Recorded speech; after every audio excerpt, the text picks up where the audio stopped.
Welcome to Start Before You're Ready, the podcast that proves that you don't need to wait for the perfect moment to begin your journey towards better health and happiness. I'm your host, Kelly Young. Remember, the first step is often the hardest, but it's always worth taking. Hey guys, it's Kelly, and I am back with another episode of Start Before You're Ready. And today I am celebrating the 50th episode of the podcast, which I'm very excited about. And I'm here to tell you that I love podcasting. It has been so fun to have conversations, to just have real, authentic conversations with people in my workout community, people on my team, other fitness professionals that I'm connected with. I've learned so much, and I've gotten some really, really great feedback from listeners saying that certain stories really resonated with them. And that's what this is really all about. So I am very proud to be on the 50th episode, and I wanted to do something special and different. And I thought, oh gosh, I should have like the whole team on it. And I had this great idea. And then I realized that that was probably not a realistic idea, especially since I thought of it, I think last Friday. So instead I asked the team to give us some questions, and we are going to do a podcast using questions from the KBC team. And then I have Erica, who is here today as my guest, but also as my host. She will be asking the questions today. And Erica Collins is a team member. She has been part of the KBC team since we opened Energy, and actually before we opened Energy in 2017. But we have been working out together for over 20 years. I have loved seeing her family grow from just her to her and her amazing husband, Jared. Now she is a mom of 3 young children, a very, very active mom. And she has a full-time job, but she still finds time to be part of our team and teach classes in the early morning for us. And I'm very, very grateful for that. And I'm also grateful that she was willing to do this for me today. So Erica, I'm going to let you take it away. Oh, awesome. Thank you so much, Kelly. And I love listening to your podcast. I drive a lot for work, and I just feel like I'm chatting with friends, but I'm just sitting there listening, and it just helps me through the day. And I love the conversations that you have. So it is such an honor to get to be back and to ask you some questions. And once upon a time, I was voted as most likely to host a talk show. And so this is a dream in the making, I guess. Yeah, perfect. Well, I always say when you're teaching a class, you're hosting. It's a host. You're hosting a party. That's what I think of when I'm teaching a class. I'm hosting a 45-minute to a 1-hour party. Yep, I love it. Me too. Okay, so let's jump in with some questions. I also liked having a little homework this week to submit a question myself. So I'll just start with my question. One of the things that I was curious about, and you talk a lot about these sort of topics, so I think it's in line with what you've already talked about and what I'm sure the community wants to hear about. So there's a lot on social media and in other podcasts and in the fitness industry about how to optimize your health. I think specifically for women who are in like the 40 to 50 demographic, that age group, related to like hormonal changes and the use of peptides and hormones and all these different things you can do and invest in and research to try to feel better or avoid feeling bad and overcome fatigue, a lot of those things. So I'm just curious your thoughts on that topic. You've seen over the years things come and go. Research is always changing. I'm just curious, in your experience in working with people and also personally, are these things we should, as women in that age group, be researching and talking to our doctor about and considering? And what's your take? Yeah, I think that's such a great question, Erica, and absolutely very relevant for so many in our community. And I have learned so much from our community, from Amy Beyer, who I could say really specializes in women's health, nutrition in women's health. And here's what I have to say about it. Yes, explore. You need to be your own experiment and first control the controllables. So I feel like I have a great sample of people in my workout community because they're doing things pretty well. Most of the important things, the basics really well. They're usually exercising. They're usually somewhat dialed into their nutrition. They're getting their sleep. They're doing the basics. And then they're still struggling, right? So these are people that are really controlling the controllables and they're still having struggles. And those are people people that I have seen seek out medical care in different forms, not always your primary care physician. A lot of times it's been somebody that's more specialized in women's health or hormonal health, and have amazing results, have incredible results, life-changing results. It's not for everybody, right? Like hormone replacement isn't for everybody. The peptides, I don't know as much about them, to be totally honest. I really don't. I don't really even have any personal experiences with anybody that's said, these are great for me. I'll tell you what I don't like about it. And I think everybody already knows this. People that are, people like you and me that are selling them. I'm like, okay, like, let's not, we don't know that it's right just because it may be right for me. I don't know that it's right for Erica. So I don't feel like that's something that should be passed between friends. I think that should be something that's you and your medical professional. But I am of the full mindset of if you have a problem and you're controlling the controllables, seek out somebody that will help you, whether it be through hormone replacement, whether it be through nutrition, whatever it is. But yes, continue to find somebody. I believe that we are in full control of our health. And I believe that even, through perimenopause and menopause, there are going to be some things that aren't great, but I think you could be healthy and happy and manage your weight and figure it out. I personally have not had as much experience like with some of the things that I hear other people struggling with. The one thing that I felt like was a concern for me, and this was more a couple of years ago, was brain fog. I didn't know that was a sign of perimenopause, and I was just forgetting stuff. And I was like, did I put toast in the toaster, or did I take my I would just forget stuff, and it freaked me out a little bit, to be totally honest. And then I learned that it was a sign of perimenopause. But that's so important. We should know all those signs. We should know. And the information is so much more prevalent. People are talking about it. And that's so important, reading about it. I was actually, one of the other questions was about books. And I was going back through looking at the books that I'd listened to over the past few years. And several of them were on hormonal health, just to get a better understanding. And don't listen to any one person, and don't self-prescribe just because it worked for your friend doesn't mean it's going to work for you. You really need to figure out what the right decision is for you, and be an advocate for yourself. I'll just use one example. I have a woman that recently had breast cancer, and she was really struggling, and she was, her doctor was very bullish on no hormones, absolutely not. And then she ended up, long story long, with like a cream.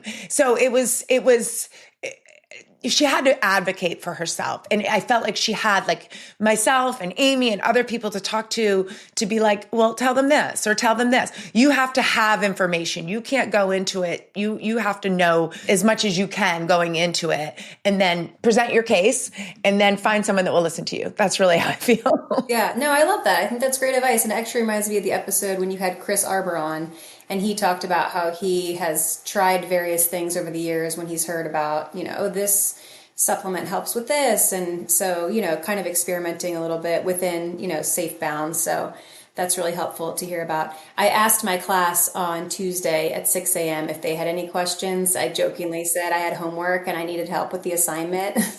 And I said, this is the question I'm asking. What would you guys ask? I think this thread of like, what supplements should I take, or could I take, or what should I put in my water, and can I overdo it with some of these things? So, any thoughts on that? Like, if you had to say, hey, if you want to start experimenting with something, redo some research, but here's one thing that I found to be helpful. Like, I think hydrating, something that helped me is just like, I know I wasn't drinking enough water.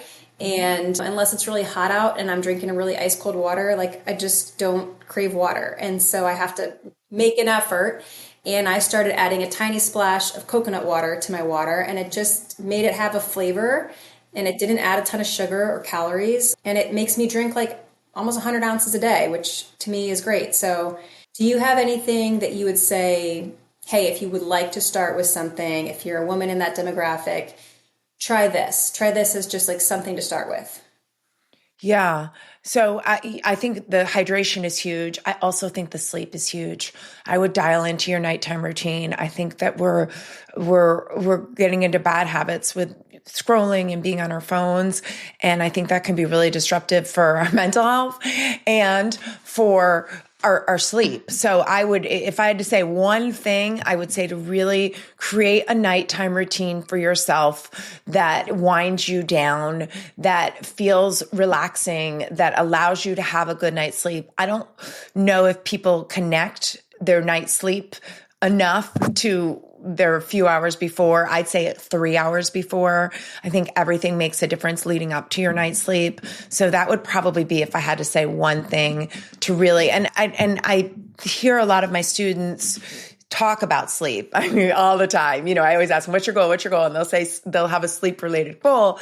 But you can't just say, I'm going to get better at sleep. You need to take action. There needs to be deliberate steps that you take in order to get a good night's sleep. And of course, some of them can be controlling, the temperature in your room or controlling the lights and all those things. But I really think what you do before is the biggest game changer. So creating a nighttime routine. I do like to put my phone down.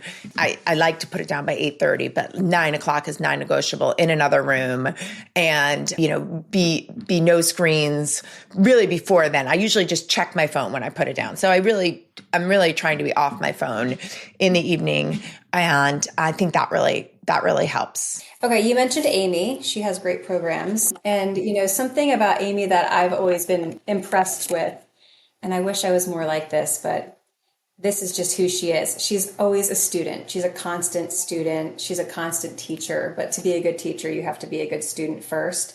And so first, Amy, congratulations on your 50th. Got to celebrate her a few weeks ago.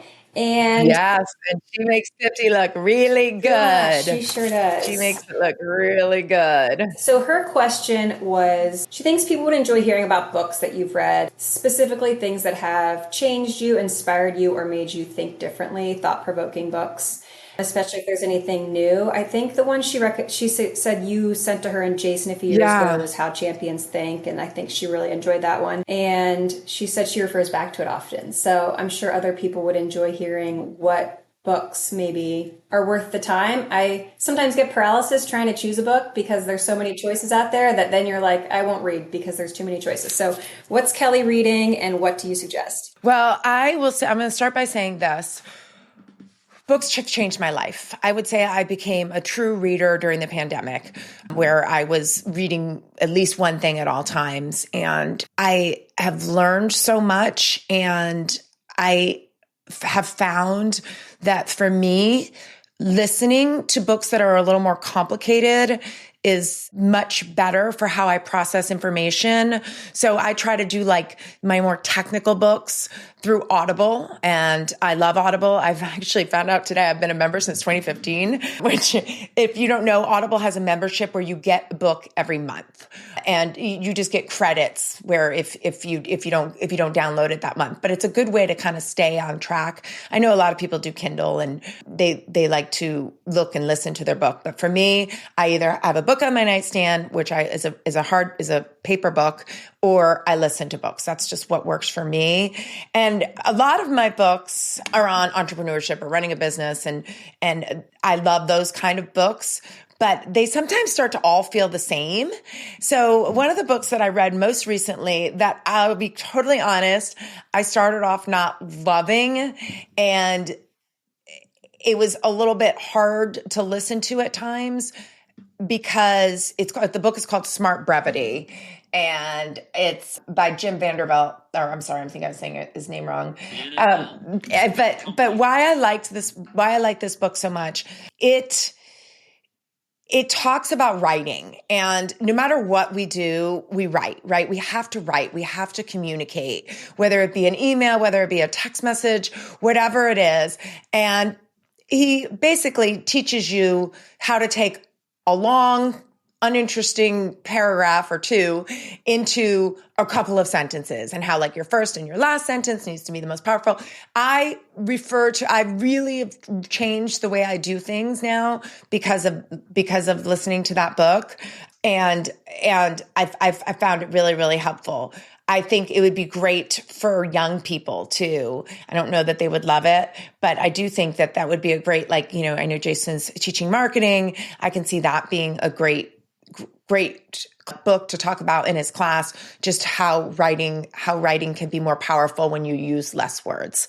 Another book that I really, really liked is, and I think he recently passed away, the author, James Doty, passed away. The book is called Mind Magic.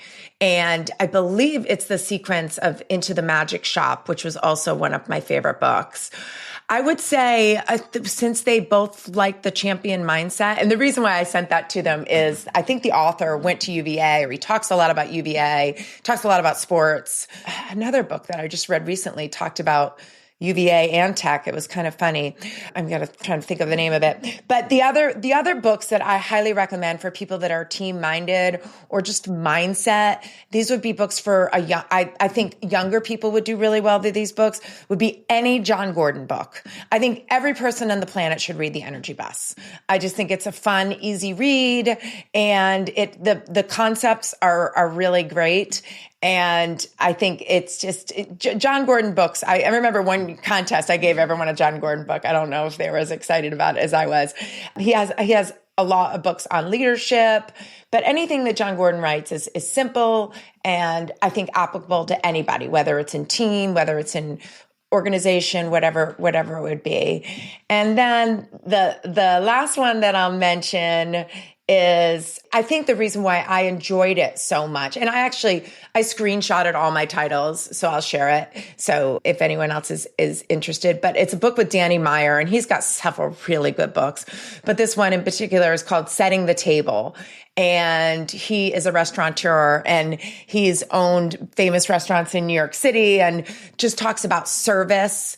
And I love the restaurant industry. I worked a decade of my life in that industry, and I really value what they do. And I think there's such an art to it. And he does a beautiful job of using that as the example, but applying it to any area of your life. Just another one of his books actually is Extreme Hospitality, but it's a really great book. I would say it's a book on business, a book on life, a book on everything. I love that. Okay, so I made a list of those books. We can share those. A question from Gretchen. Gretchen, another good student, and she, as a good student, sent a lot of questions. So thank you, Gretchen, for making this job so easy. All right, so I'm going to jump right into a couple of her questions. First being, what is your hierarchy of non-negotiables? Of all the things you've adopted over the years as non-negotiable habits, we heard one is your bedtime routine. What would you say is the top most important for you? Yeah, that's a really good question. I would say, if I had to say, the most important thing would be managing stress. I'll use that as my biggest umbrella, because I definitely used to suffer from anxiety, and I felt like I was anxious all the time during times of my life. And I'm not like that anymore. I'm definitively not like that anymore. But I think that it has a lot to do with my habits. One is what I learned in college, that I needed to move every day. I needed to exercise every day. I'm not well until I move my body. I have to have a release, so a physical release. And it doesn't have to be a workout, but I will say with truth that it does feel better for me to get a workout in that feels like a workout, where it feels like I'm getting my heart rate up a little bit, extending my body, lengthening my body, strengthening my body, doing something that my body's being challenged by. That feels really good to me. The other thing that I personally feel like is incredibly important to me, and I've realized it more through my later years, is people. I need to be around people that light me up, people that I just either I feel like I'm helping or they're helping me. Like it's a very important part. I know some people say they could like go away to an island. I could not. I need people in my life, and there's certain types of people that I need for certain things. And that's why I like the group fitness environment so much, because I do feel like there would definitely be days in my life where I didn't really have any connection, right? Like, yeah, I used to talk to both my parents on the phone all the time. I don't obviously do that anymore. Just like that connection. And obviously, I have a great husband, a great family, not that I don't have people to talk to, but I need something beyond that. That's really important to me. And good, real food. So that's just a simple one, but it is the a really important thing. I think you need to teach your body to crave good real food. So if you're the type of person that's used to eating on the go a lot, or you just eat just to grab food, teaching your body to actually want to like not feel good if you don't have a vegetable. I hear like a lot of the girls on the team, they're like me. They're like, oh my gosh, I just need a vegetable. Like you got to get to the point where that's what your body craves, because that's what it's used to. And it doesn't feel good if you're not having real food and real food. Now, of course, there's the here and there's the other stuff. That's fine too. But just the basic principle of eating real food most of the time, where it's like a protein, a vegetable, or fruit, or a dairy, something, but real food. I'm really convinced that some people that don't feel great, it has a lot to do with how they're fueling their body, and they don't know it because they've never not done it. And I hear stories like that all the time from my students that they were so inflamed and they didn't realize, because that's how they've always been. They felt like they were just always should feel bloated, or they always should feel tired, or they always should feel they didn't know any different. But as soon as you see what it feels like to feel energized and to feel good, you won't accept not feeling that way. It's just, you won't accept it because you're like, I know what it feels like to feel good. Yeah, I noticed that too. And I think also how you eat the food makes a big difference, because I noticed when I went back to work full time, I was still eating food I prepared and eating food the same way I always had, but I did not feel well. And I thought, oh, I'm just tired because my lifestyle changed and I'm working, and it just takes some getting used to. But I think it was because I was eating on the go in a rush, and you notice the stress, so that's a big point. So makes perfect sense about you, because our team gets together often for birthdays and holidays and has a big dinner at your house, and so it's just so fitting that your top 3 non-negotiables are to move, connect with people, and eat real food. And that is that is how you live. You work out with people, you connect with people. We're so fortunate to have so many different types of people in our community that are so interesting to connect with. It's not just a cookie cutter group of everybody's the same and comes from the same place and thinks the same way. And it's a really dynamic group of people. So there's always someone interesting to talk to.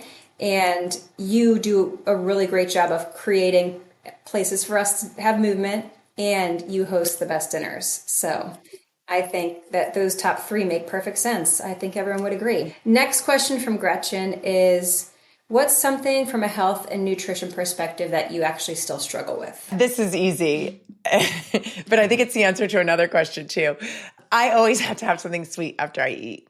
So I tried not to do it, and I realized that I'm fine doing it. So like example, like breakfast, I'll have like a Bouchard and maybe a couple walnuts, like a little dark chocolate. Lunch, I'll have a cup or 2 of, the lesser evil kettle corn. Dinner, I might have a skinny cup or like a frozen strawberry. It's very controlled. Okay. Adding it all up, it's not a lot. And I don't really eat sweets like as snacks. But I do have the habit, and it is a habit. And if someone came to me and said, Kelly, I have to have something sweet after every meal, I would say that's a habit. You don't have to have something sweet. You have created the pattern for your body to crave sugar after you eat. You need to stop doing that. That's what I wouldn't necessarily tell them they need to stop. But if they were really worried about, if they were overweight and they were struggling with their weight and the sugar beget more sugar, where they had something sweet and then they wanted something else. And I've been there too. Oh, trust me, I've been there. I've been there where if I had something sweet, it was a trigger, and what else can I have? And let me get the peanut butter with the chocolate chips out and all those things. I definitely know that. But I'm not like that anymore. So I can totally have a skinny cup or a Bouchard, or I can. And I feel like I'm not gonna not do that. I tried to not do it. I didn't think it really mattered. So I'm like, I'm just going to do it again. And sometimes like when we're traveling, I don't want like a restaurant dessert. I just want like a little something sweet, but it feels really good to not do it too. So there are times when it's like, okay, don't bring anything because then you won't do it. But when I'm home, I'd say I do it more often than not. Yeah, you can tend to eat around things, not you, but in general, collectively, the collective you. I'm not going to have that sweet treat, and then you eat a bunch of other things, and like then you end up still eating the sweet treat. So like if that is something, one thing you do that is I think helps the habit not be so negative is that you make a dessert that has a sweetness to it, but you make a healthy spin on it. Like I don't know, your little like yogurt Cool Whip creations. Oh, the Each berry season dark there's a chocolate. different seasonal dessert that's healthy, and it's a serving size that's always served in a cute container that makes you think it's a special treat, and also while you're eating it you savor it a little bit more. So you've put some good boundaries on it for yourself to make it healthy, so that's good.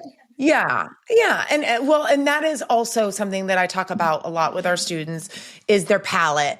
So I can't eat, even I can't eat 60% chocolate. It's too sweet for me. Even the Bouchard, I have to mix it with like a nut. I don't like really sweet things.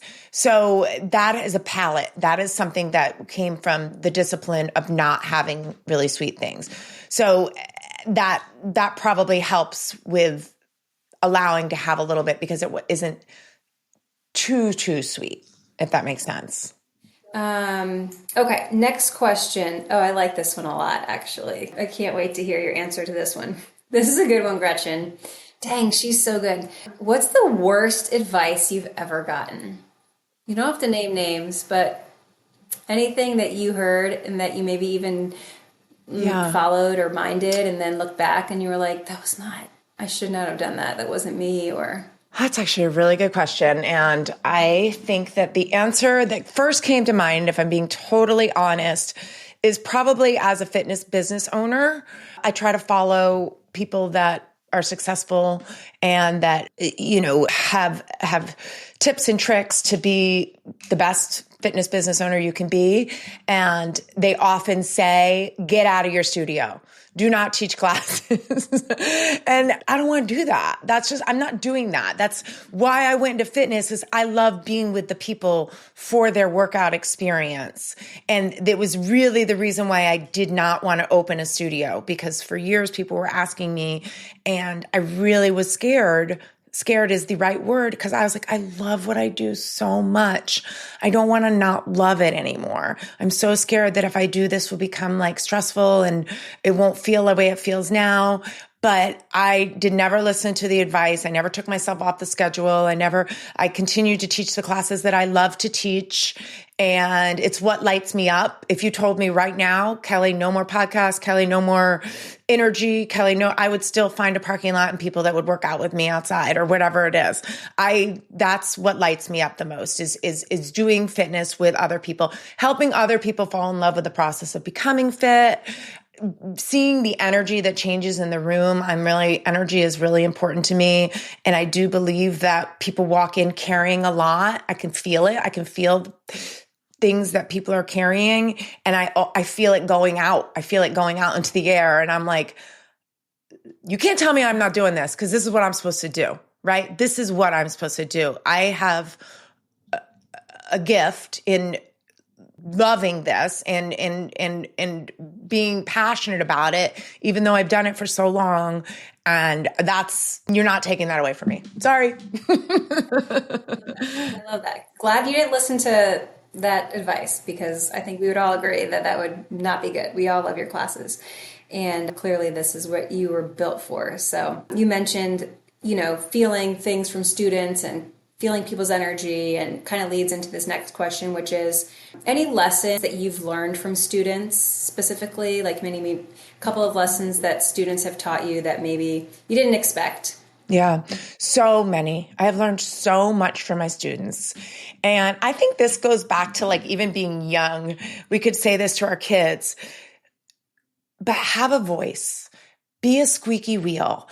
The students in my classes and they're not like this in the beginning. They're not like this in the beginning, but that their voice, their concerns or their wins, like they'll send me a text to say like, I just bought a whole new size, or I just got back from the doctor and my numbers have changed dramatically. They want to know what the heck I'm doing.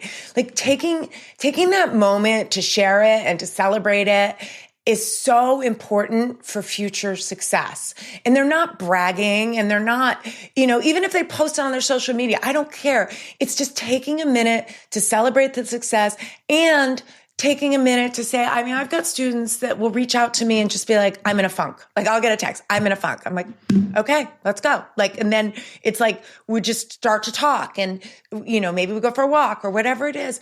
And I learned so much from talking to them.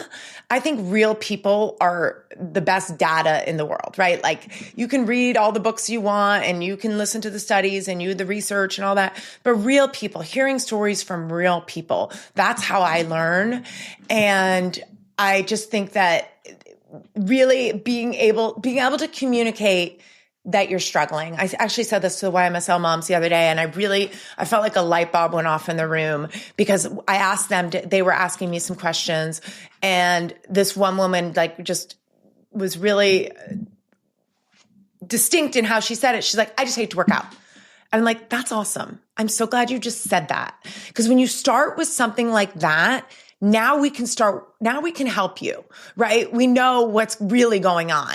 When people try to sugarcoat and they, I eat pretty good most of the time, that's what everyone will say, and then you find out.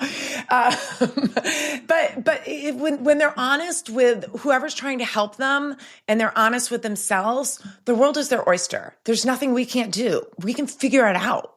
But if they're not, then it's just going to take a lot longer. We're going to have to peel. So that's probably the two things. I hope I was clear on that. But the two things I probably learned the most from my students.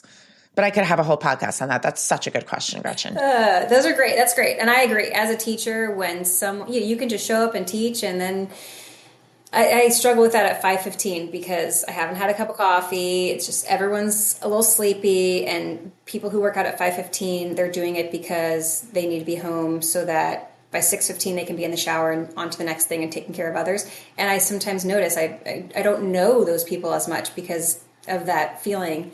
And when someone just says something that I get something from and creates a connection, and it was so much easier to do that at 9:30 in the morning and 7, even 6 a.m. I feel like it's easier. So yeah, when people... You catch them at the end of the workout, Erica. That's what I learned. I used to teach early morning classes when I was young, and I used to tell them not to talk to me. I was like, don't talk to me. Don't come up to me while I'm at the stereo trying to figure out, I can't. And then afterwards it would be like, we'd all be yapping and just, whatever. I just can't believe I just said the word stereo, but stereo. I sure did. What's the stereo?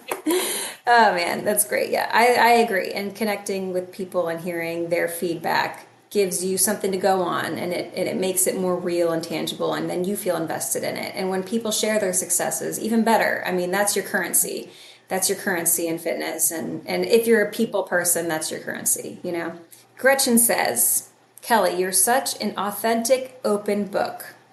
What is something you think we would be surprised to know about you? Great question. I think that people would be surprised to know this about a lot of people. I don't think I'm alone in this, but I think it's why I think the work that we do is so important.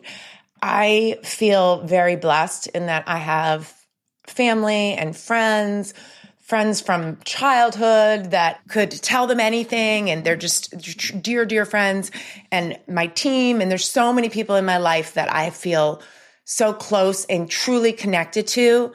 But there are times when I feel very alone, when I just feel like, I feel alone. And I think that's probably very normal, but I think people would be surprised to hear that. And I think for a long time, I didn't know that was normal.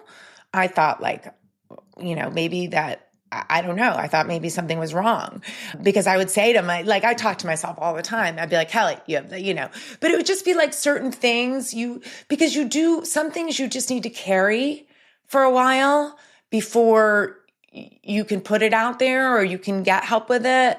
And I think that's why I value people sending me that text saying I'm in a funk, or people saying, Kelly, can I talk to you? Because I know what it feels like sometimes to not feel like you have that lifeline. I like the word lifeline or helpline or whatever it is. And to be able to be that person for somebody else, it feels very significant to me. So yeah, I think everyone would agree with that. And That's good. That takes some vulnerability to share. Do you think part of that is because you don't want to like burden someone else with something, or do you think that's where that came from? Yes, probably. Or maybe what I'm feeling, I'm embarrassed about what I'm feeling. Like I shouldn't be thinking that way. So that might be part of it. I'd say it's less about burning people because I'm pretty good about burning people. I'm pretty good about, and there's, you have your certain people that you're like, it's a kid problem. I'm calling this friend. It's you have your certain people. There's definitely like been, I don't recommend this, but I will be honest. For a long time, and I still kind of do this. I protect my husband. I don't want him to carry stuff does he really need to know about this? Like, is this something that I can just like kind of figure it out and not have him have to deal with, knowing that he's got a lot of other things weighing on him? So I think that's one component of it, is like protecting him, who's already like, hanging from a cliff sometimes. I'm like, I'm not going to throw this over on him. I'm not going to have him take one more thing. So yeah, that's definitely one thing.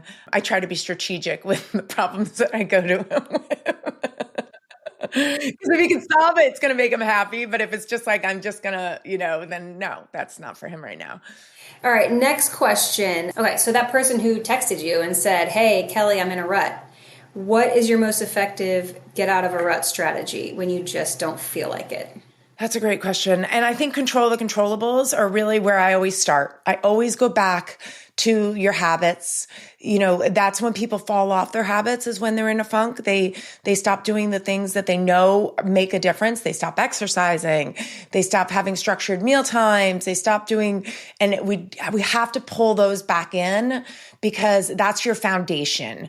And if you don't have that, then everything else is going to be even harder, right? So when people are super stressed with work, a lot of our members have very stressful jobs that they can't control things with. There's just a lot that's out of their control. So, and that's when they stop working out. And that's when I say to them, listen, no, this is when your workouts become that much more important. The 45 minutes or the hour that you spend filling back up is going to allow you to continue to do the job. I really try to convince them that they need to just take care of themselves so they can take care of everybody else. And it really is like the foundation of KBC, right? It started with a bunch of moms that they were taking their kids to soccer, taking their kids everywhere. They were overwhelmed, stressed out, not leaving the house. Some were staying home, some were working. Dads too, same exact thing. They worked long hours. The commute here was awful. They're driving, they're sitting in traffic for hours, and they had nothing that was theirs. Everything was their family, their work, taking care of their house, changing light bulbs, doing all the stuff that you have to do. Like, you need something for you. You need something that's filling you back up. And that's what I wanted KBC to be for people. I wanted it to be a place where people came and got energized. It's like, plug them in, come home and bring that back to your family. Bring that energy, bring that positive, be lifted up. Definitely see that. And that's a good segue into this next question that Dawn asked. Dawn's one of our new instructors, and she teaches right before me on Tuesday. So I get to see her every week now, which is awesome. She asked a question about dude camp and men's health, just topics in general. Topics including like the importance of strength training and endurance, and also the connection with people that you talk about. What are some ways that you think men could get involved? Hopefully dude camp would be one of them, but do you have any future plans for programming or ways that could evolve over time? Because something about KBC is that it's constantly evolving, and there was men that did classes in the tennis court, in the pool parking lot, and every different iteration of KBC. And it's been neat to see you grow this dude camp. And it's obviously such a passion project for you.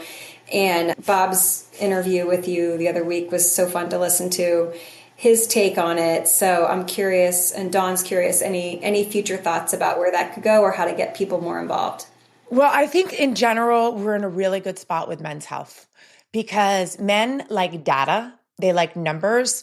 And there's just so much around that now. They're starting to see more opportunity with finding out information sometimes that they're maybe scared to find out, especially a lot of our men in our community lost their fathers in their 50s and their 60s, and they're now in their 50s, and that's in their head, right? So I think that's power, right? And then here's the thing that you can control. It's just going back to finding out as much as you can about your own health and making sure that you're dialed into the things that really matter. They don't want to do something just to check a box. They're not like a health nut that's going to let me do all the things that are healthy, but oh, this is really relevant to me. I have heart issues. My brother had heart issues, or whatever it is. This is something I really need to focus on. I need to change my nutrition, Kelly. I need to get more fiber in my diet. My blood pressure is high. My cholesterol is high. I need to eliminate salt in my diet. They're tuned into specific things. So I do use Dude Camp as a platform, and I get about 90 seconds. I get because they'll start wrapping it up and they're already but every week I always try to have a little lesson, especially if I can pull it back to one of the guys. Obviously Harry was on the podcast and Harry, what we learned from Harry having a heart attack, and just pulling it back to real people, the guys that they hang out with. They like that. They like to talk to each other about it. Barton's been a great resource, Meg's husband Barton, because he is an advocate for his own health and he does do some extra things. So he'll share some of the things that he's doing, but just giving them the knowledge, telling them what's important, and telling them, hey guys, listen, it's okay. I'm not the person that's telling you can no longer have watch football and have beer or do whatever. I'm not going to tell you that, but I just want you to consider these things.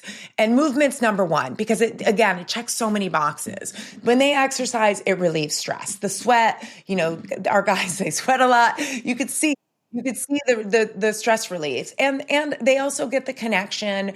And I hope this doesn't sound, sometimes I feel like I'm old fashioned in how I think about men, but they're taken care of. They come, because the guys do tend to wear the weight of the world on their shoulders, right? The family, the economic, there's just we all do. We all wear the weight of the world on our shoulders. But I like to think that when the guys come to KBC, when they walk into a workout, whether it be Dude Camp or any class, they're being served for an hour. They are getting an opportunity to be poured into, taken care of. It's just about them. It's just here's your chance to get better. We're all here cheering for you to get better for the next 45 minutes to an hour. So the guys are really important to me. Men's health is very important to me. I just try, obviously stay in my lane. I don't tell them to take certain, diagnose them, but they do that to each other. So they'll say, hey, I'm doing this, I'm doing that. And I say, okay, well, just because that's working for Mo doesn't mean, but it's good to just have talk around it. I don't think that that's normal. During the pandemic, I definitely know that they were lacking connection. And that's why I started the Dude Camp during the pandemic. But I did not envision them going to coffee every week after. I did not envision them going to baseball games and doing, things beyond. That's just a huge bonus. Okay, another fun question. This one's from Meg. Oh, happy birthday. Today's Meg's birthday, isn't it? Meg's birthday. Well, this will come out on Monday, so today's 3 days before Meg's birthday. So as we're recording it, happy birthday, Meg, but keep celebrating all week and on to Monday. This is such a Meg question too. I love it. You make the best salads. You do. You make the best salads, the best salad dressings. What are your top tips for making delicious salads, from shopping, prepping the contents, assembling, all of it? Yeah, that's a really great question. And I won't say I have any, I will say this, okay? And this is what I learned from restaurants. Theme. Okay, think of a theme. Is it a Mexican salad? Is it an Italian salad? Is it blue cheese and nut salad? What's the theme? And then what foods go together in that theme, right? If I make a blue cheese and nut salad, I think apples are delicious with that. And cutting the things up. So it's not, I hate when you go to a restaurant and you get something, you're like, how do I eat this? Right? It's just way too big. But I don't the lettuce needs to be dry. Even sometimes the pre-washed spring mix that you get, you do need to like dry it a little bit more. A wet salad is not good. The fresher, the better. If I am preparing salads in advance, which I often do, I separate certain ingredients. Like the apples I'll cut and maybe I'll wrap them in a paper towel just to keep it separate. Anything that would make the salad kind of like taste mushy or blend together, I keep separate. And fresh ingredients, obviously, and cutting them small enough, I would say. Certain salads I do like chopped, certain I don't, meaning that like the ingredients kind of meld together. I think the best, if you're going to chop a salad, you do it right before you eat it. You don't chop it and then stick it in the fridge. That's not going to work as well. Unless it's like with a heartier vegetable, like a broccoli or a kale or something like that might work well. One thing I learned recently about salads, I'll go back a little bit. So basic rule of thumb is 2 fats in a salad to me. So it's either like nuts and cheese or seeds and cheese. So yeah, no, I actually, I've been on a quest to eat less cheese, and I've been making some very yummy no cheese salads. So I'm proud of that. But if I have a no cheese salad, then I need an oil-based dressing. I can't just if I have a salad with just like feta or goat cheese, I can just put a vinegar on it because the fat of the cheese is enough. But if I have a salad that has no cheese, then I'm going to make an olive oil dressing. I learned this recently by mistake. For the 50th birthday for Jenny and Amy, I made a huge salad and it was going to be a Caesar salad, which is my best dressing, although my son Brandon tells me it's inconsistent. But it's the same thing with the Caesar salad. Everything is fresh. You make it right before and you squeeze the lemons and everything is fresh garlic, no little container of garlic. Everything's fresh. And it was like right before the party, I went to make the Caesar dressing and I went into my cabinet and I buy anchovies whenever they're on sale or if I'm at like Walmart or somewhere that's like cheaper because Harris Teeter, they're $4 a thing. I buy anchovies and I always have so many of them that I never think I would ever need anchovies again, but I didn't have anchovies. So I squeezed all this lemon juice into the blender and I'm like, shoot, what do I do? So I just did olive oil and lemon juice and garlic, fresh garlic. It was the best dressing I think I've made. Oh, and then I put some herbs in. I put some parsley or something in it. And the thing is, the salad, even though I dressed it, was good for days later. There's something about the acidity in the lemon juice. I'm not sure the combination. But then I was like, before I tell anybody about this, I want to do it again and make sure it wasn't just like a fluke. And it wasn't. I did it again and it was really, really good. So it's almost like half lemon, half olive oil. I know that sounds like a lot, but delicious. And that's one acid, right? So you're not putting lemon and vinegar. I guess you could do a lemon vinaigrette, but I think it's one or the other. I don't really know. Everything I do is just by experiment, but I do know that acid is good for dressings. Yeah. You probably will remember this, but probably like 10 years ago, you had a salad chopper. Oh yeah, scissors. I still use it every single day. Yeah, I use it every day too. But I remember you were making a salad and I was sitting there and I'm thinking, how is this salad coming together? She's just dumping like whole ingredients in this bowl. And I was like, where's the knife? Where's the cutting board? What's happening with the salad? Like, she's going to eat this like some animal like at the zoo, like just eating whole vegetables. Anyways, and then you put out those salad choppers, and that was just like the best kitchen gadget of all time. I gave that as like a favorite things to so many people because that salad chopper. If you don't have a salad chopper, highly recommend a salad chopper. I think everyone in our audience has a salad chopper by now, but we could be wrong. We could be changing someone's life. And it's 11:11, so this is time to end. But the other thing about the salad chopper, because now we're moving into soup season. Amazing for soups. What you're talking about, how I made that salad, is how I make soups. So I'll just take onion, pepper, whatever, and I'll put the olive oil in the pan. I probably ruin pans by doing this, but then I'll just chop it right into the pan and make it smaller, and then it all kind of comes together. Whole garlic cloves, chop, chop, chop, can make a delicious soup. Okay, before we wrap, here we go. Couple finishing up questions. What is your goal, or what are your goals for KBC for the next 5 years? More rock star instructors that can continue to be passionate and lit up about spreading fitness. As our team gets a little bit older and we some people are already starting to go off on other places. I would love for people that love fitness and that have a passion for helping people and that get lit up by making a difference in the lives of other people to have the opportunity to do it in our communities. So maybe they can do it down the road.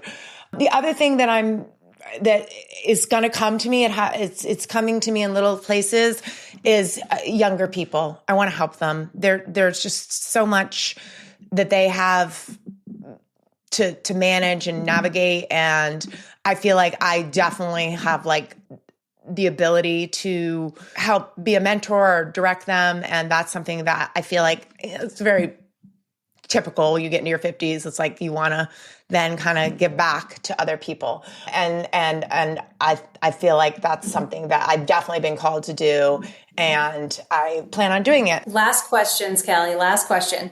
Do you have a dream guest for your podcast? Who, why, what would you talk about? Who would it be? Well, that is a great question. I mean, as far as like celebrity person, I've never been like that. I just don't really think that way. Like, I like real people probably more than I like celebrities. I mean, I was always a fan of Oprah's talk show. And I just think that she is just a gifted interviewer, and I just really admire her. But if honestly, like my next quest, the person I'm trying the hardest to get on my podcast is my husband, Andrew. And the reason is because it's his worst nightmare, and he will do it for me if I really beg him, but he doesn't want to do it. But I want him to do it, and I want it to be a good experience. And I know that he's got some great things that he can share with the community. And I think people always like hearing from Andrew because he's funny. And he also gives like the other side perspective. There's definitely like a yin and a yang to us. So I think that will be fun. I agree. That would be fun. I'll be waiting for that one. That's going to be a good one. Andrew, if you listen, think about it. No, he hasn't listened yet. Somebody who listens, send him a text. Tell him at Dude Camp. We want to hear. Well, that concludes the list of questions from the KBC instructor team. Okay, Erica, I think I'm giving you my mic, girl. You can have my job. Your classmates were absolutely right. They voted right. They were spot on. You were an excellent interviewer. That was fun. I loved being on this podcast. It was so fun. It was fun. Thank you so much thanks for having me. Congratulations on your 50th episode. Keep going. I love listening, and I know other people do too. And, you don't need famous people on here. We have so many great people in the KBC community. There are so many stories that have yet to be told. There is just a well of people that can help. I couldn't agree more. That's the perfect way to end it, Erica. Perfect way to end it. If you have listened this far in the podcast, send me a text. I will send you the questions, and I would like to have you on the podcast. Don't wait for an invitation. Just say, hey, Kelly, I want to be on the podcast. You'll learn about yourself. It will just be a fun keepsake for you to share with family. It's just a great opportunity. Thank you so much, Erica. This was so fun. You're welcome. Thanks, Kelly. Thank you for tuning in to another episode of Start Before You're Ready. If you enjoyed this episode, please subscribe, leave a review, and share with a friend who might need a little motivation. Ready to start your own journey? Check out our workouts and nutrition coaching programs at kellysbootcamp.net. You can choose from in-person sessions or virtual programs.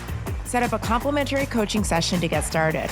Follow along with me and the show on social media at Kellys_bootcamp. Until next time, this is Kelly Young reminding you that the best time to start is always now.